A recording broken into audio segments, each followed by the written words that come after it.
Bismillahirrahmanirrahim. Wa sayujannabuhal atqalladzi yu'ti malahu yatazakka. Ya, setelah disebutkan bahwa orang-orang yang tidak percaya kepada Allah mereka akan masuk neraka, lalu Allah akan menjaga orang-orang yang beriman kepada Allah, menjaga diri di neraka. Maka Allah menyebutnya wasayujannabuhal atqa, dan Allah akan menjauhkan dari neraka al-atqa, orang-orang yang bertakwa. Wasayujannabuha dari kata janaba, jambun itu sisi.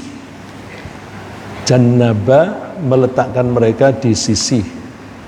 Nah, tapi yang dimaksud jannaba itu meletakkan mereka tidak menempel seseorang, berarti menjauhkan. Jadi, janbun itu bisa berarti di sisi persis, bisa berarti jauh. Wa sayujannabuha, dan kami akan menjauhkan neraka al-atqa, orang-orang yang bertakwa. Orang yang bertakwa disebut al-muttaqi. Di sini disebutnya pakai al-atqa. Atqa itu wazannya seperti akbar. Kabir besar, akbar lebih besar. Maka di teks ini diartikan sebagai yang paling bertakwa. Tapi kadang-kadang isim tafdil, ini sighotnya namanya isim tafdil, itu diartikan sifat biasa, yaitu orang yang bertakwa, tidak harus paling bertakwa. Wallahu alam, tapi saya seperti biasa cenderung mempercayai dua-duanya. Kenapa dua-duanya? Kalau al-muttaqi, kalau al-atqa diartikan sebagai al-muttaqi, orang yang bertakwa begitu saja, tidak usah pakai berpaling, maka siapapun asal bertakwa akan dijauhkan dari neraka. Tapi kalau kita artikan yang paling bertakwa, berarti ada dong orang yang bertakwa masih dekat dengan neraka. Oleh karena itu, kalau al-atqa diartikan sifat biasa, yaitu sama dengan al-muttaqi, orang yang bertakwa, maka itu berarti tidak ada seorang pun yang bertakwa, meskipun ketakwaannya sedikit tetapi bertakwa, dia pasti akan dijauhkan dari neraka. Alladzi yu'ti malahu yatazakka, perilakunya bisa ditengarai ketika hidup di dunia, yaitu orang yang mau memberi, yu'ti, mau memberikan malahu, hartanya, yatazakka, untuk menjaga kesucian. Di Al-Quran kita menemukan kata yatazakka dan kata zakka. Insya Allah di surat yang akan kita bahas berikutnya itu ada qad aflaha man zakkaha, pakai zakka. Kalau zakkaha itu artinya mensucikan. Kalau namanya mensucikan atau menyuci, asalnya kotor kemudian dicuci, itu zakka. Tapi kalau tazakka, ada juga qad aflaha man tazakka. Tazakka artinya menjaga kesuciannya. Dua-duanya benar dan dua-duanya kita pegang. Karena apa? Kalau zakkaha berarti misalnya saya melakukan zakkaha, menyucikan jiwa saya. Ketika lahir saya suci, jiwa saya. Tapi dengan berjalannya waktu saya berperilaku yang aneh-aneh, yang banyak perilaku dosa, bahkan mungkin ada tidak sengaja itu kemusyrikan.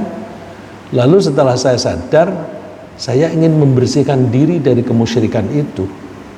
Jadi lahir saya suci, kemudian saya mengotori jiwa saya dengan perbuatan dosa dan bahkan mungkin kemusyrikan. Kemudian saya ingin membersihkan kembali, itu zakah.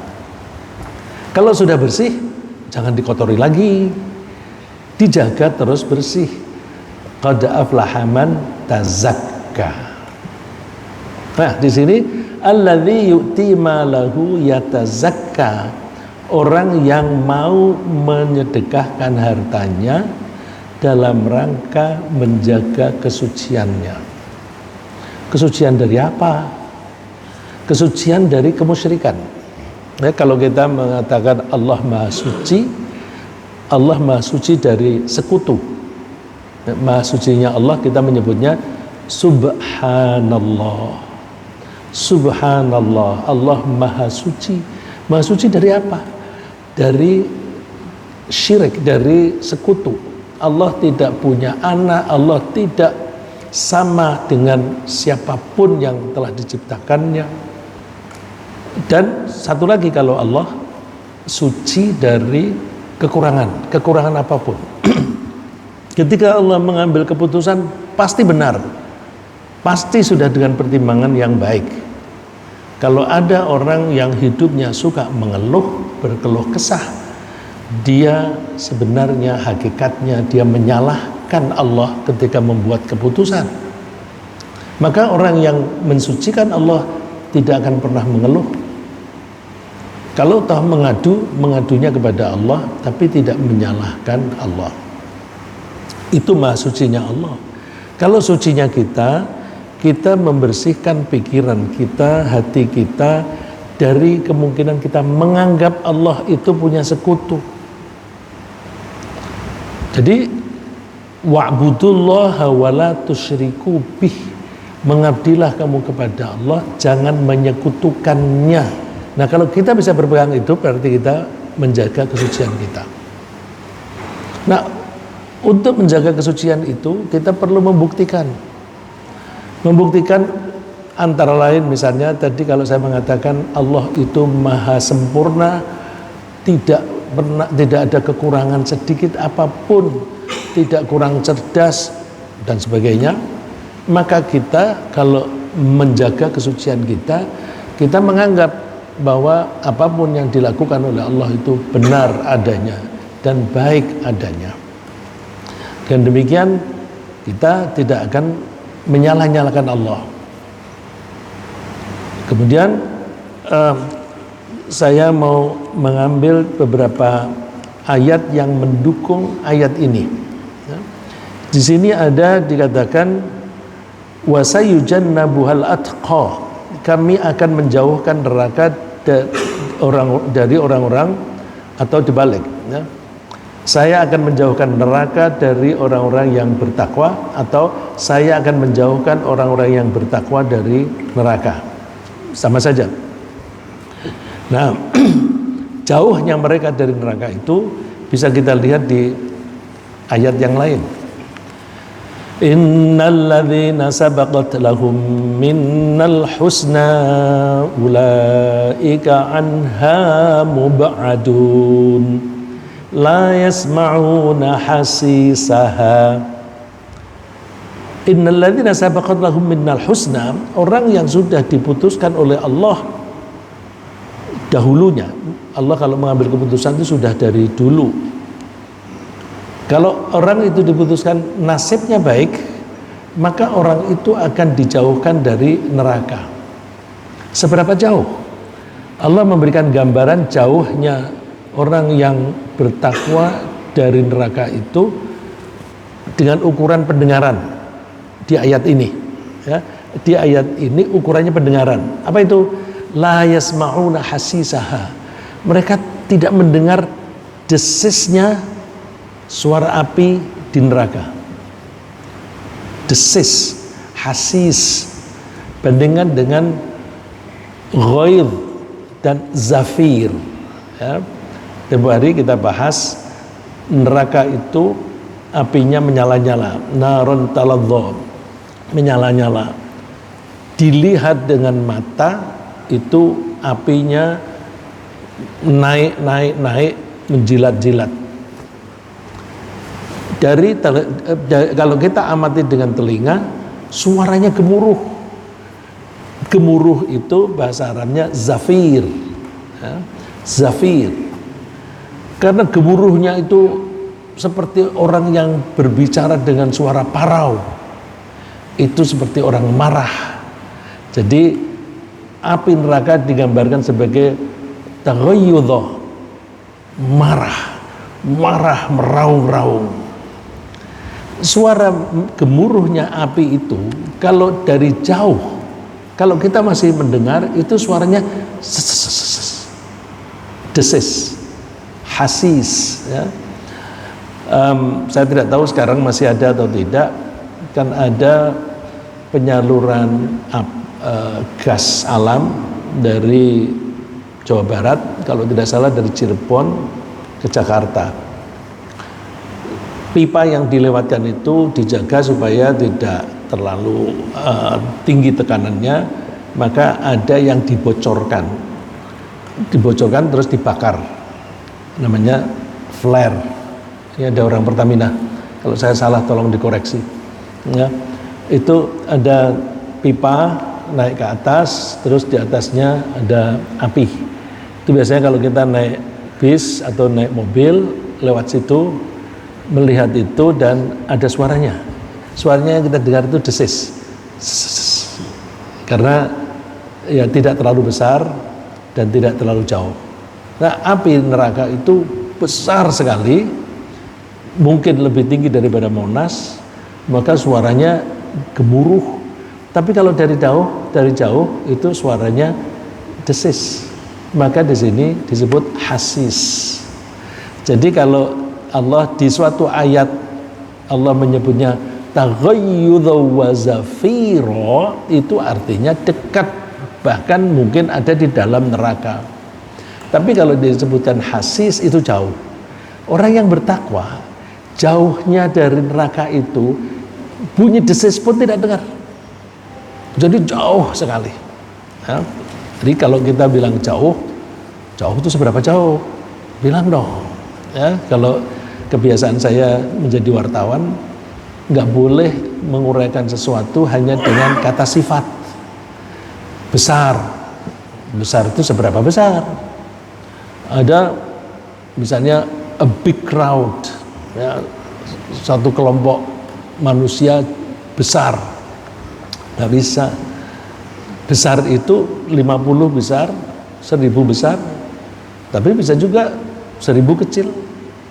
Maka misalnya dibuat a crowd of 10 people, ya, sekelompok 10 orang.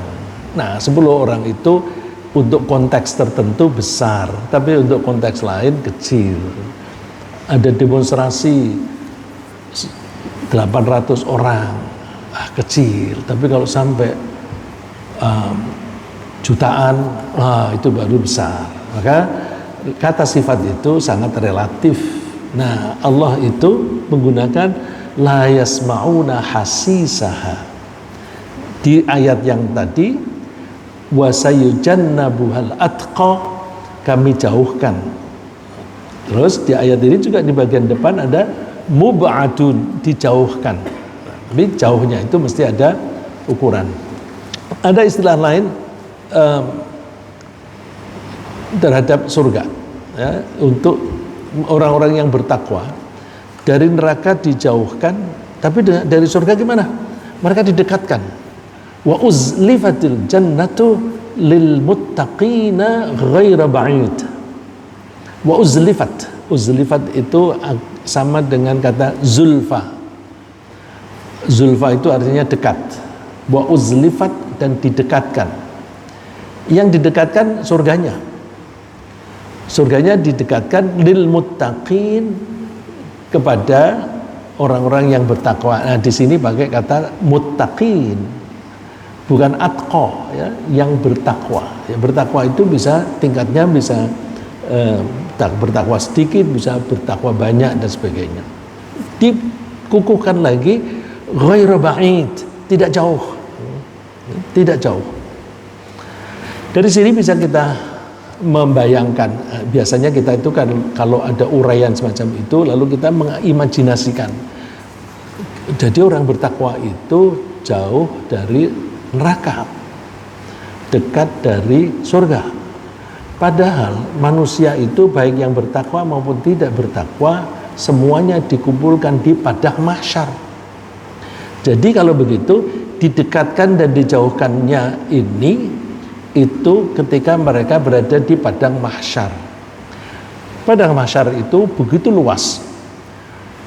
Luasnya itu kita tidak bisa membayangkan karena jumlah manusia yang pernah hidup mulai dari zaman Nabi Adam sampai dengan orang yang terakhir kelak di hari kiamat yang pernah hidup di dunia nanti akan dibangkitkan semuanya. Berapa itu? Kalau sekarang di dunia ini yang sekarang hidup itu kira-kira 8 miliar. Itu kan yang sekarang hidup, kan ada yang meninggal dunia dan besok masih ada lagi yang lahir-lahir lagi. Jadi kalau begitu seberapa besar itu mahsyar?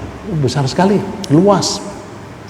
Nah, di situ ada tempat-tempat yang dekat dengan surga dan ada tempat-tempat yang dekat dengan neraka. Orang yang bertakwa itu ditempatkan di posisi atau di sektor yang dekat ke surga. Pantas karena mereka setelah hisab jalan, dia jalan menuju ke surga. Kalau terlalu jauh kasihan. Orang masuk surga itu jangan ditunda-tunda. Terus orang yang bakal masuk ke neraka oleh Allah sudah ditempatkan di sektor yang dekat dengan neraka. Ini bisa kita bayangkan. Kalau begitu cerita orang bahwa di neraka, misalnya ini neraka, di atasnya itu ada jembatan sekecil rambut dibelah 7. Orang kalau mau ke surga mesti melewati jembatan itu. Yang bener aja. Kalau seperti itu, orang yang bertakwa ketika mau masuk ke surga, dia harus dipanggang dulu.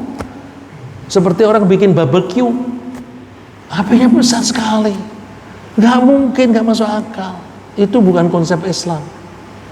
Lu kan di Al-Quran disebut jisrun. Jisrun itu jembatan. Jembatan itu tidak harus di atas neraka. Neraka itu besar sekali. Dan ini kalau digambarkan seperti ini, bukan lalu neraka jadi padang mahsyar kemudian ada neraka, habis neraka itu ada surga. Nah, kalau seperti itu maka pantas ada jembatan. Tidak begitu. Ini surganya dekat, nerakanya dekat dari orang-orang yang di sektor situ. Jadi orang yang mau ke surga nggak akan kena api, dengar saja suaranya nggak ada. Terus tapi kok ada cerita jembatan, oh itu orang yang pas-pasan, dia itu beriman, punya amal baik, tapi amal buruknya banyak. Tapi dia amal buruknya banyak itu masih tidak layak untuk masuk ke neraka. Jadi orang itu pasti masuk surga, tapi banyak dosanya sehingga dia masuknya ke surga itu ada kesulitan. Kan ada bertingkat-tingkat atau perbedaan. Orang yang soleh banget itu bus, kalau bilang bus nanti kayak kereta api cepat gitu. Ya. Bus cepat sekali masuk surga. Tapi yang semacam itu tadi dia di pinggiran, lewat pinggiran, terus di situ ada tebing-tebing begini. Surga dan neraka itu berdampingan, tapi di tengahnya ada pemisah. Pemisahnya bukan tembok seperti tembok Cina, enggak.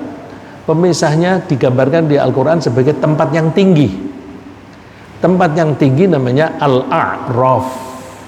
Ya, ada surat Al-A'raf. Surat Al-A'raf itu tempat yang tinggi yang memisahkan antara surga dan neraka. Orang-orang yang, terutama anak-anak yang bapak ibunya di neraka, anak-anak itu tidak akan masuk ke neraka. Semua anak yang meninggal sebelum baligh itu masuk ke surga. Tapi anak yang bapak ibunya di neraka, dia itu merasa iba, merasa kasihan kepada mereka, sehingga anak-anak itu cenderung naik ke tempat yang tinggi ini. Nah, kalau saya yang bayangkan itu kira-kira ada bukit-bukit, ya. Ada bukit-bukit yang memisahkan ini. Dan mereka naik di bukit itu sambil melihat, mana bapakku, ibuku. Malaikat bilang, jangan di situ, masuk aja, langsung ke tengah saja. Dia bilang, nanti dulu, bapak ibuku masih di sana. Kalau bapak ibunya itu beriman, cuma dia banyak dosanya tapi beriman, Allah itu Maha Pengasih. Mana ibumu? Itu tuh ada ibuku. Ambil. Malaikat suruh ambil supaya anak ini bisa masuk. Dan begitu sayangnya Allah itu anak yang seperti itu bisa mengentaskan ibunya. Makanya kadang-kadang orang kalau anaknya meninggal masih kecil, ini bakal menyelamatkan saya. Itu anggapannya semacam itu. Ya mudah-mudahan ada benarnya. Ya. Terus kok bisa melihat? Jangankan yang di bukit ini, surga itu dataran tinggi. Orang yang ada di surga bisa melihat orang yang di neraka, dan sebaliknya, orang yang di neraka bisa melihat orang yang di surga.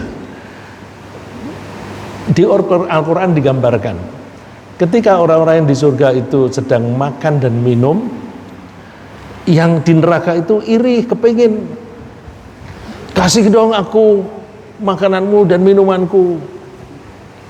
Terus sana menjawab, innallaha harramahuma, Allah mengharamkan makanan dan minuman ini untuk orang kafir. Begitu jauh kok bisa melihat, kok bisa mendengar. Di Al-Quran disebutkan, asmi' bihim wa absir yauma ya'tunana. Asmi' bihim wa absir.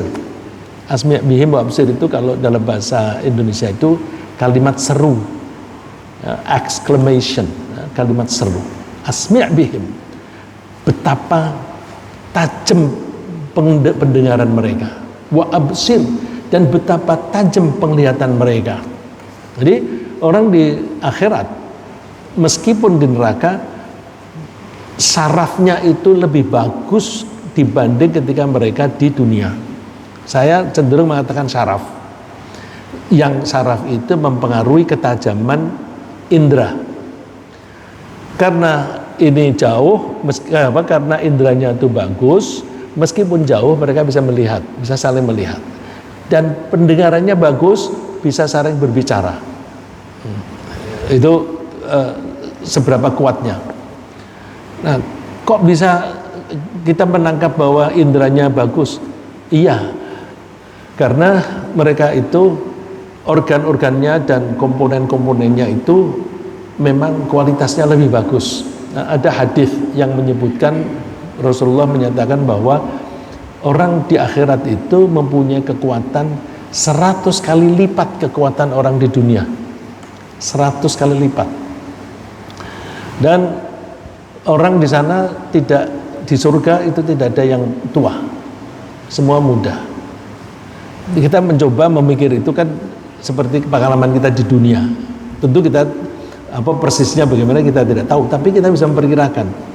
Bayi itu kulitnya halus, karena pergantian selnya cepat.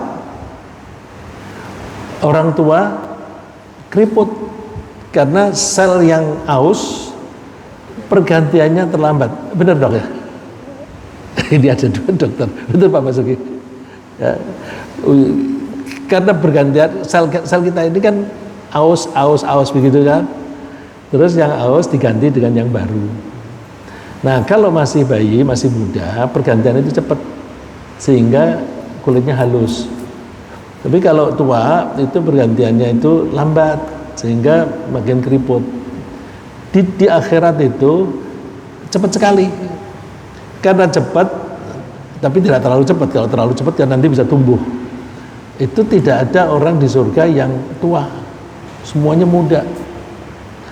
Di neraka, orang yang luka bakar, selnya kan udah haus tuh, pergantiannya cepat diganti utuh lagi, supaya bisa merasakan api. Jadi tersiksa terus. Kalau seperti di dunia, begitu angus gitu, udah kebal, nggak bisa merasakan lagi. Enggak, itu nanti akan cepat. Nah, jadi kualitas manusia di sana memang berbeda. Nah, itu pemandangannya juga berbeda ya. Asmi' bihim wa absir yauma ya'tunana. Betapa tajam penglihatan mereka, betapa tajam pendengaran mereka. Nah, saya cenderung mengiaskan untuk seluruh saraf rasa di indera. Bagaimana? Contoh lain, ketika orang di surga itu makan buah-buahan, kualitas buahnya itu lebih enak dibanding dengan kualitas buah di sini. Indranya itu si perasanya itu sarafnya tajam. Jadi asin, asam, pahit dan sebagainya itu terasa semuanya. Kalau kita orang Indonesia ini kan suka makan yang campur-campur ya, yang nano-nano, ada manis, ada pedas, ada malah kadang-kadang pahit juga dimasukkan. Kalau pecel itu orang Jawa suka pakai kembang itu atau apa pare ya, atau pare. Nah, itu nano-nano itu. Kalau sarafnya semuanya berfungsi dengan baik, maka kelezatan makanan di surga itu akan lebih. Itu untuk menggambarkan betapa nikmatnya tinggal di surga. Ya, mudah-mudahan kita tertarik untuk tinggal di surga. Nah, kalau tertarik, ya, cobalah kita berusaha untuk menjadi muttaqin. Saya teruskan. Di ayat ini tadi, wasayujannabu al-atqal ladzi yu'ti ma lahu yatazakka. Menjaga kesucian. Kita jangan salah paham. Kalau orang zakat itu artinya penyucian. Zakah, ya, zakat disebut zakah karena itu bisa menyucikan. Zakat disebut sodakoh karena sodakoh itu artinya benar, artinya membuktikan keimanannya. Ya Allah, saya beriman. Oleh karena itu saya membuktikan keimanan saya bahwa saya rela menyisihkan sebagian dari harta saya untuk orang lain. Saya percaya, saya yakin engkau akan menggantinya. Nah, itu maka sedekah disebut sedekah. Sedekah juga disebut infak. Infak itu atas spending mengeluarkan harta. Jadi sedekah itu ya sedekah, ya zakat, ya infak. Kalau di dalam Al-Quran 3 istilah ini silih berganti, exchangeable. Kalau di fikih kita membedakan, yang wajib disebut zakat, yang sunnah disebut sedekah, yang diberikan kepada orang disebut sedekah, yang diberikan untuk masjid kita nyebut infak, yang sedekah yang tidak boleh diotak-atik disebut wakaf. Itu fikih untuk mempelajari mana yang wajib dan mana yang tidak. Itu untuk kepentingan belajar.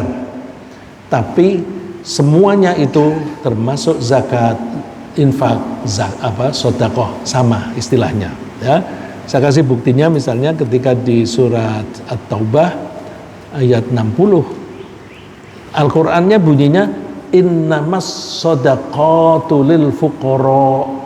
Sedekah itu diberikan kepada orang fakir, kepada orang miskin. Tapi coba buka buku terjemah. Nanti kan terjemahnya zakat. Loh, kalimatnya katanya di situ sedekah, kok diartikan zakat? Ini yang menulis zakat itu sudah terpengaruh dengan istilah fikih. Salah nggak? Nggak salah. Jadi kalau sedekah yang wajib itu diberikan kepada 8 kelompok yang disebutkan itu. Nah, salah satu istilah di sini, malah di sini disebut dua-duanya. Khudh min amwalihim, ambillah sebagian dari harta mereka, sodakotan, sebagai sodakoh, sebagai sodakoh, tutahhiruhum, supaya kamu menyucikan mereka, wa tuzakkihim, dan kamu membersihkan mereka, membersihkan dan mensucikan mereka. Coba, yang dibersihkan apa ini? Mereka. Tutahhiruhum, hum itu mereka, bukan harta. Wa tuzakkihim, dan mensucikan mereka, bukan harta. Banyak orang salah paham zakat itu untuk mensucikan harta. Itu bisa rancu. Nanti rancunya orang mendapatkan duit dari menipu, dari korupsi, asal dizakati aja nanti jadi suci, jadi bersih. Nggak bisa. Zakat sedekah itu harus dari harta yang halal, diperoleh dengan cara yang halal, barangnya juga halal, ya. Kalau itu haram nggak bisa. Jadi tidak ada konsep membersihkan harta, itu tidak ada. Nah, bunyinya Al-Quran, tutahhiruhum, membersihkan mereka. Membersihkan dari apa? Dari kemusyrikan. Dari kemusyrikan. Ya, kita lihat lagi ayat yang lain. Wailul lil musyrikin alladzina la yu'tuna zakata wa hum bil akhirati hum kafirun. Celakalah orang-orang yang musyrik. Siapa itu orang musyrik? Perilaku orang musyrik antara lain alladzina la yu'tuna zakah, yang tidak mau membayar zakat. Nah, di sini sedekah istilahnya zakat. Jadi tidak mau membayar zakat itu musyrik. Kenapa? Karena orang yang tidak mau membayar zakat itu umumnya kita mengatakan pelit. Kenapa pelit? Karena takut miskin. Karena orang yang tidak beriman kepada Allah itu menyandarkan hidupnya tidak kepada Allah tetapi pada harta. Mana Al-Quran yang menyebutkan bahwa mereka menyandarkan pada harta? Itu insya Allah kita semua hafal kok. Wailul likulli humazatil lumazah alladzi jama'a malan wa 'addadah yahsabu anna malahu akhladah. Celakalah orang yang suka maki-maki, suka mengumpat, yaitu orang yang suka mengumpulkan harta. Alladzi jama'a malan, mengumpulkan harta, wa 'addadah, dan dihitung lagi. Kenapa dihitung? Sudah bertambah. Kalau berkurang, kenapa berkurang? Terus yahsabu, dia menyangka annama lahu akhladah, bahwa hartanya lah yang membuat dia hidup, yang membuat dia kekal, yang membuat dia survive. Jadi survivalnya itu digantungkan pada harta. Seharusnya survival kita itu kita gantungkan, kita serahkan kepada Allah. Ini menggantungkan kehidupan kepada harta. Musyrik. Maka mereka celaka, ya. Nah, orang yang bayar zakat itu membersihkan hatinya dari kemusyrikan. Tidak, Allah, saya tidak menggantungkan hidup saya pada harta. Saya menggantungkan hidup saya kepadamu. Saya menyisihkan ini, saya dalam rangka menuruti perintahmu. Engkau memerintahkan kami untuk menolong orang-orang yang fakir miskin. Karena engkau memerintahkan kami lakukan ini. Nanti bagaimana kebutuhanmu? Kami serahkan kepadamu.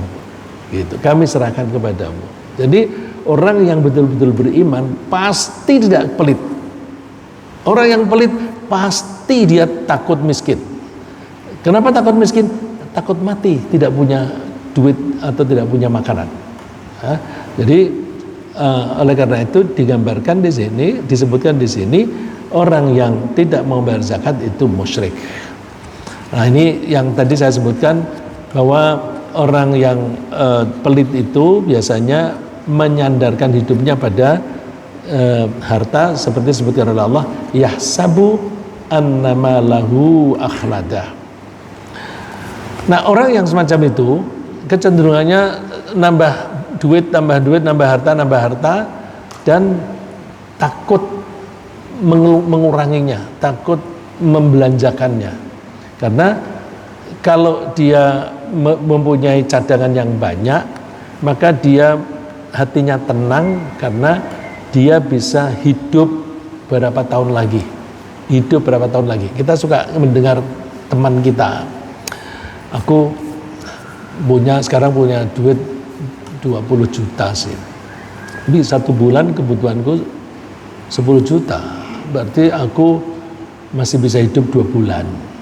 Masih bisa hidup 2 bulan.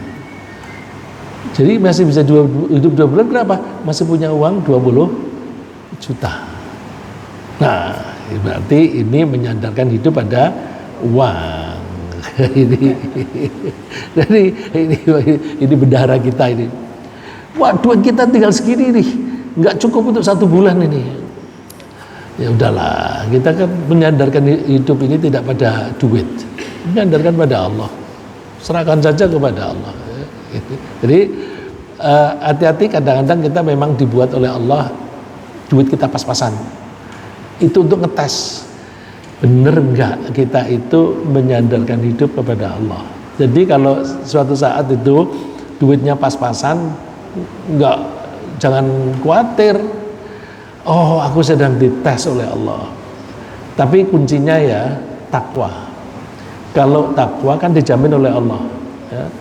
Wa may yattaqillaha yaj'al lahu makhraja wa yarzuqhu min haitsu la yahtasib. Allah itu akan membuat kehidupan mudah dan juga akan memberi rizki yang tidak terduga-duga asal yattaqi, takwa. Jadi kalau kita bertakwa, udah insya Allah nanti pasti ada yang kita makan.